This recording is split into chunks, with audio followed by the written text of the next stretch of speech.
ओम शांति। 3 जुलाई 2020 बाबा के महावाक्य। मीठे बच्चे, जो सर्व की सद्गति करने वाला जीवन मुक्ति दाता है, वह आपका बाप बना है। तुम उनकी संतान हो, तो कितना नशा रहना चाहिए। प्रश्न: किन बच्चों की बुद्धि में बाबा की याद निरंतर नहीं ठहर सकती है? उत्तर: जिन्हें पूरा पूरा निश्चय नहीं है, उनकी बुद्धि में याद ठहर नहीं सकती। हमको कौन सिखला रहे हैं? यह जानते नहीं तो याद किसको करेंगे? जो यथार्थ पहचान कर याद करते हैं, उनके ही विक्रम विनाश होते हैं। बाप स्वयं ही आकर अपनी और अपने घर की यथार्थ पहचान देते हैं। ओम शांति। अब ओम शांति का अर्थ तो सदैव बच्चों को याद होगा। हम आत्मा है, हमारा घर है निर्वाण धाम व मूल वतन। बाकी भक्ति मार्ग में मनुष्य जो भी पुरुषार्थ करते हैं, उनको पता नहीं कहाँ जाना है, सुख किस में है, दुख किस में है, कुछ भी पता नहीं।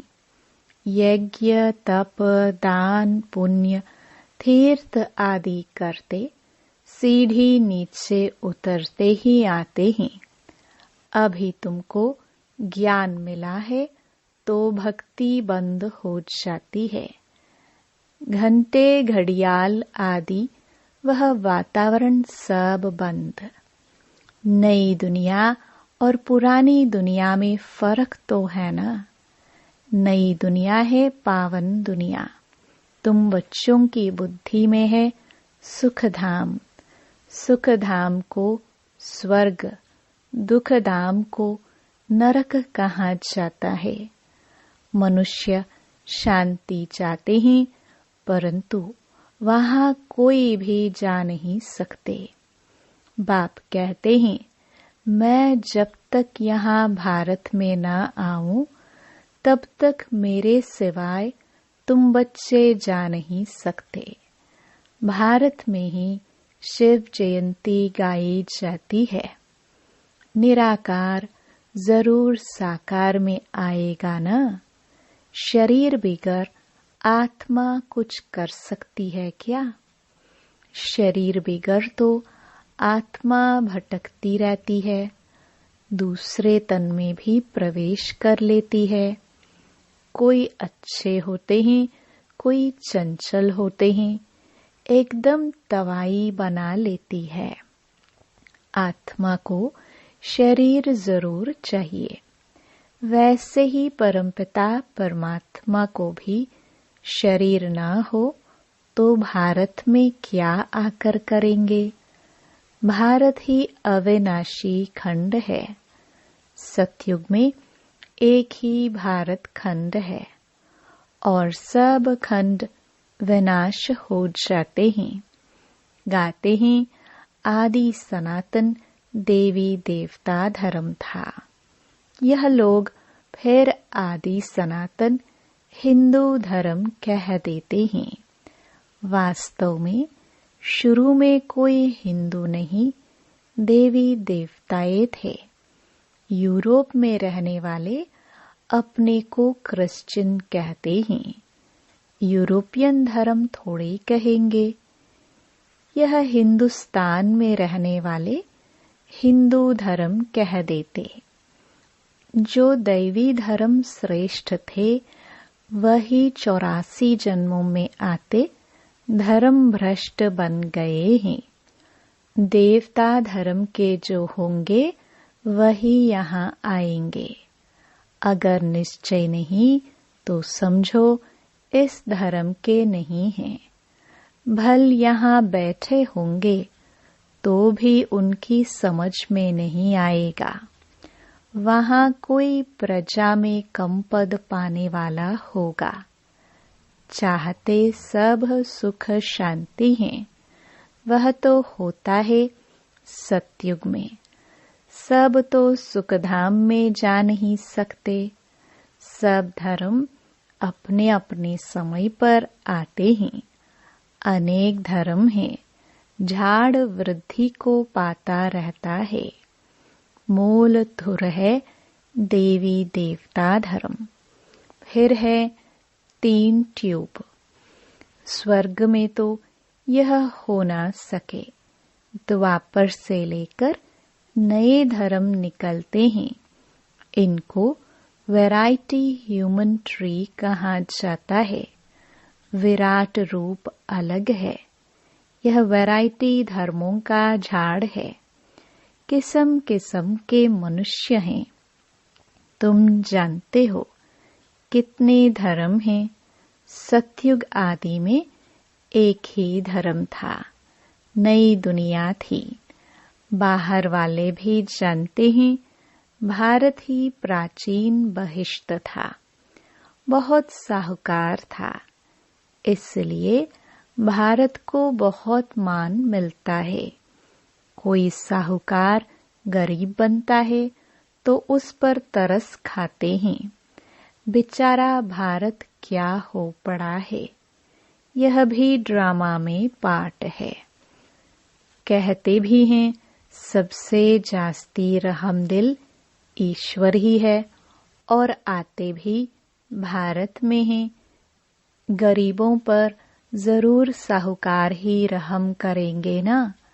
बाप है बेहद का साहूकार, ऊंच ते ऊंच बनाने वाला। तुम किसके बच्चे बने हो, वह भी नशा होना चाहिए। परमपिता परमात्मा शिव की हम संतान हैं, जिसको ही जीवन मुक्ति दाता, सद्गति दाता कहते हैं। जीवन मुक्ति पहले पहले सतयुग में होती है। यहाँ तो है जीवन बंध। भक्ति मार्ग में पुकारते हैं, बाबा बंधन से छुड़ाओ। अभी तुम पुकार नहीं सकते। तुम जानते हो बाप जो ज्ञान का सागर है, वही वर्ल्ड की हिस्ट्री ज्योग्राफी का सार समझा रहे हैं। नॉलेजफुल हैं। यह तो खुद कहते हैं मैं भगवान नहीं हूँ। तुम्हें तो देह से न्यारा देही अभिमानी बनना है। सारी दुनिया को, अपने शरीर को भी भूलना है। यह भगवान है नहीं। इनको कहते ही हैं बाप दादा। बाप है ऊंच ते ऊंच।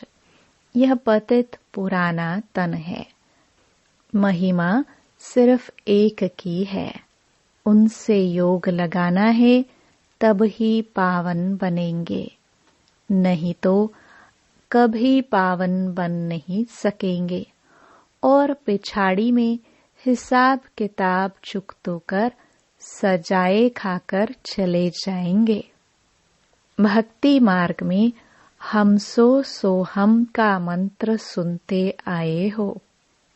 हम आत्मा सो परमपिता परमात्मा सो हम आत्मा। यही रॉन्ग मंत्र परमात्मा से बेमुख करने वाला है। बाप कहते हैं बच्चे परमात्मा सो हम आत्मा कहना, यह बिल्कुल रॉन्ग है। अभी तुम बच्चों को वर्णों का भी रहस्य समझाया गया है। हम सो ब्राह्मण हैं, फिर हम सो देवता बनने के लिए पुरुषार्थ करते हैं। फिर हम सो देवता बन क्षत्रिय वर्ण में आएंगे। और कोई को थोड़े ही पता है हम कैसे 84 जन्म लेते हैं, किस कुल में लेते हैं। तुम अभी समझते हो हम ब्राह्मण हैं, बाबा तो ब्राह्मण नहीं है। तुम ही इन वर्णों में आते हो। अब ब्राह्मण धर्म में एडॉप्ट किया है। शिव बाबा द्वारा प्रजापिता ब्रह्मा की संतान बने हो। यह भी जानते हो निराकारी आत्माएं असली ईश्वरीय कुल की हैं, निराकारी दुनिया में रहने वाली हैं, फिर साकारी दुनिया में आती हैं। पाठ बजाने आना पड़ता है। वहां से आए, फिर हमने देवता कुल में 8 जन्म लिए। फिर हम क्षत्रिय कुल में, वैश्य कुल में जाते हैं। बाप समझाते हैं, तुमने इतने जन्म दैवी कुल में लिए, फिर इतने जन्म क्षत्रिय कुल में लिए। 84 जन्मों का चक्र है। तुम्हारे बिगर यह ज्ञान और कोई को मिल ना सके। जो इस धर्म के होंगे वही यहाँ आएंगे। राजधानी स्थापन हो रही है। कोई राजा रानी, कोई प्रजा बनेंगे। Suryavanshi Lakshmi Narayan the first, second, third 8 गद्दी चलती हैं। फिर क्षत्रिय धर्म में भी फर्स्ट, सेकंड, थर्ड ऐसे चलता है। यह सब बातें बाप समझाते हैं। ज्ञान का सागर जब आते हैं तो भक्ति खलास हो जाती है। रात खत्म हो, दिन होता है। वहां किसी भी प्रकार के धक्के नहीं होते। आराम ही आराम है। कोई हंगामा नहीं। यह भी ड्रामा बना हुआ है। भक्ति कल्ट में ही बाप आते हैं। सबको वापस जरूर जाना है। फिर नंबरवार उतरते हैं। क्राइस्ट आएंगे तो फिर उनके धर्म वाले भी आते रहेंगे। अभी देखो कितने क्रिश्चियन हैं। क्राइस्ट हो गया क्रिश्चियन धर्म का बीज। इस देवी देवता धर्म का बीज है परमपिता परमात्मा शिव। तुम्हारा धर्म स्थापन करते हैं परमपिता परमात्मा। तुमको ब्राह्मण धर्म में किसने लाया? बाप ने एडॉप्ट किया तो उनसे छोटा ब्राह्मण धर्म हुआ। ब्राह्मणों की चोटी गाई जाती है। यह है निशानी चोटी। फिर नीचे आओ तो शरीर बढ़ता जाता है। यह सब बातें बाप ही बैठ समझाते हैं। जो बाप कल्याणकारी है वही आकर भारत का कल्याण करते हैं। सबसे अधिक कल्याण तो तुम बच्चों का ही करते हैं। तुम क्या से क्या बन जाते हो। तुम अमरलोक के मालिक बन जाते हो। अभी ही तुम काम पर विजय पाते हो। वहां अकाले मृत्यु होती नहीं। मरने की बात नहीं। बाकी चोला तो बदलेंगे ना। जैसे सर्प एक खाल उतार दूसरी लेते हैं, यहाँ भी तुम यह पुराना खाल छोड़ नई दुनिया में नई खाल लेंगे। सत्युग को कहा जाता है गार्डन ऑफ फ्लावर्स। कभी कोई कुवचन वहां नहीं निकलता। यहाँ तो है ही कुसंग। माया का संग है ना, इसलिए इनका नाम ही है रौरव नरक।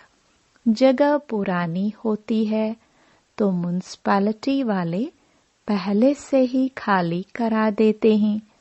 बाप भी कहते हैं जब पुरानी दुनिया होती है तब हम आते हैं। ज्ञान से सद्गति हो जाती है। राजयोग सिखाया जाता है। भक्ति में तो कुछ भी नहीं है। हाँ, जैसे दान पुण्य करते हैं तो अल्पकाल के लिए सुख मिलता है। राजाओं को भी सन्यासी लोग वैराग्य दिलाते हैं। यह तो कागविष्ठा समान सुख है। अभी तुम बच्चों को बेहद का वैराग्य सिखाया जाता है। यह है ही पुरानी दुनिया। अब सुखधाम को याद करो, फिर वाया शांति धाम यहाँ आना है। देलवाड़ा मंदिर में हूबहू तुम्हारा इस समय का यादगार है। नीचे तपस्या में बैठे हैं, ऊपर में है स्वर्ग। नहीं तो स्वर्ग कहाँ दिखाए। मनुष्य मरते हैं तो कहेंगे स्वर्ग पधारा। स्वर्ग को ऊपर में समझते हैं, परंतु ऊपर में कुछ है नहीं। भारत ही स्वर्ग, भारत ही नरक बनता है। यह मंदिर पूरा यादगार है। यह मंदिर आदि सब बाद में बनते हैं। स्वर्ग में भक्ति होती नहीं, वहाँ तो सुख ही सुख है। बाप आकर सब राज समझाते हैं और सब आत्माओं के नाम बदलते हैं। शिव का नाम नहीं बदलता। उनका अपना शरीर है नहीं। शरीर बिगर पढ़ाएंगे कैसे। प्रेरणा की तो कोई बात ही नहीं। प्रेरणा का अर्थ है विचार।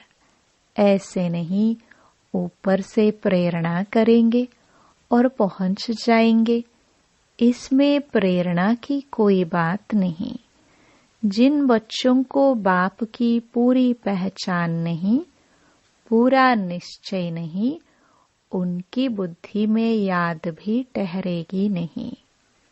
हमको कौन सिखला रहे हैं, वह जानते नहीं तो याद किसको करेंगे। बाप की याद से ही तुम्हारे विकर्म विनाश होंगे।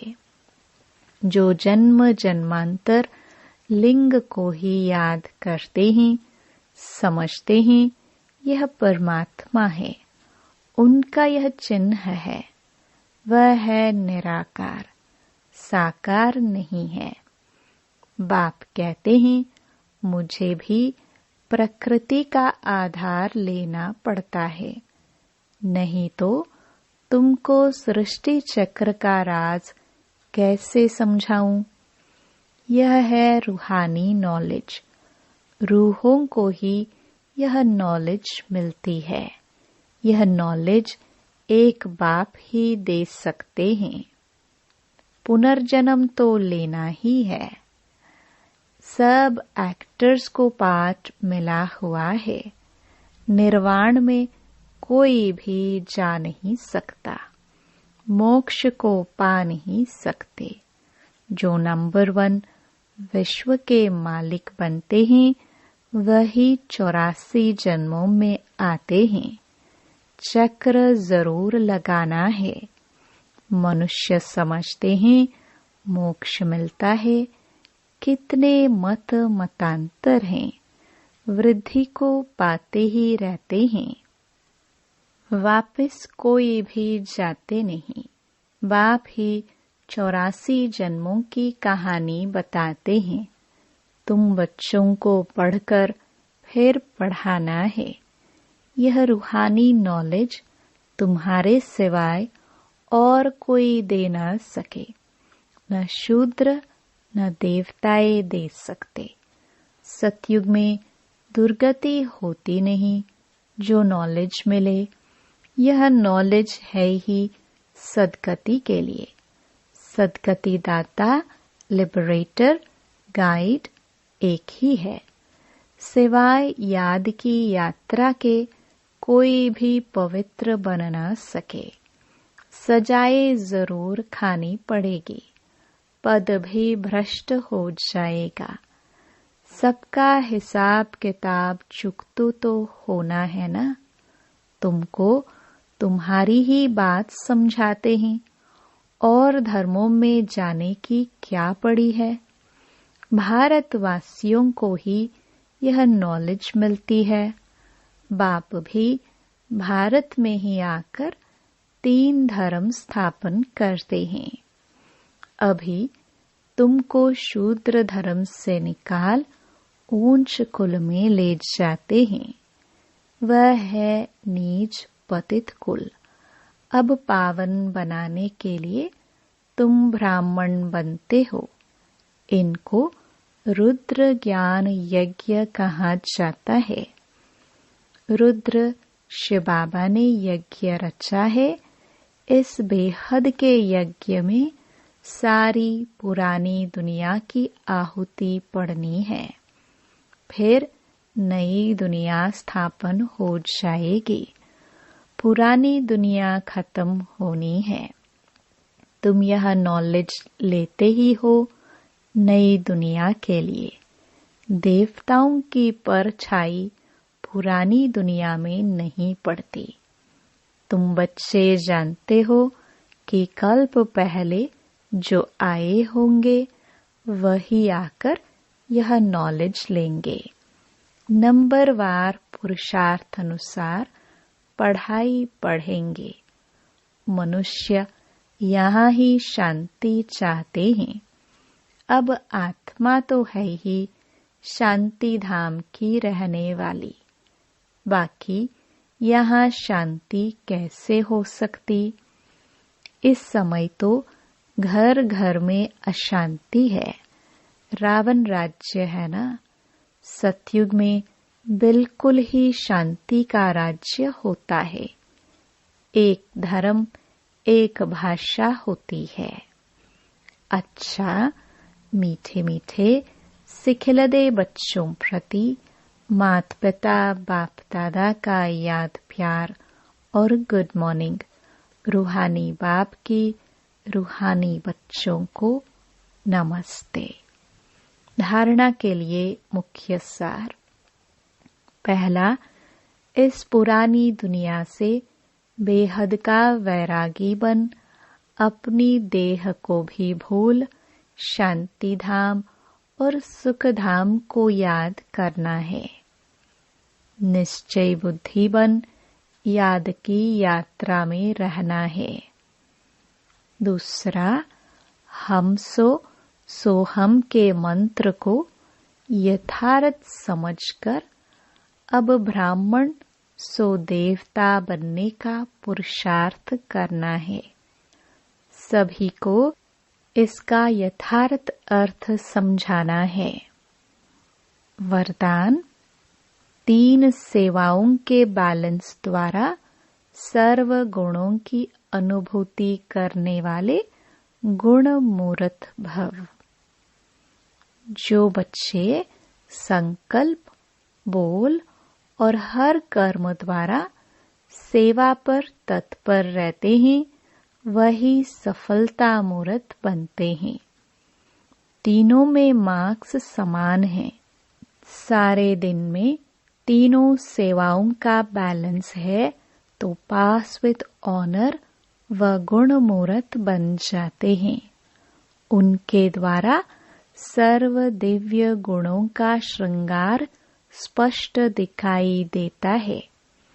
एक दूसरे को बाप के गुणों का व स्वयं की धारणा के गुणों का सहयोग देना ही गुण मूर्त बनना है, क्योंकि गुणदान सबसे बड़ा दान है। स्लोगन, निश्चय रूपी फाउंडेशन पक्का है तो श्रेष्ठ जीवन का अनुभव स्वतः होता है। ओम शांति।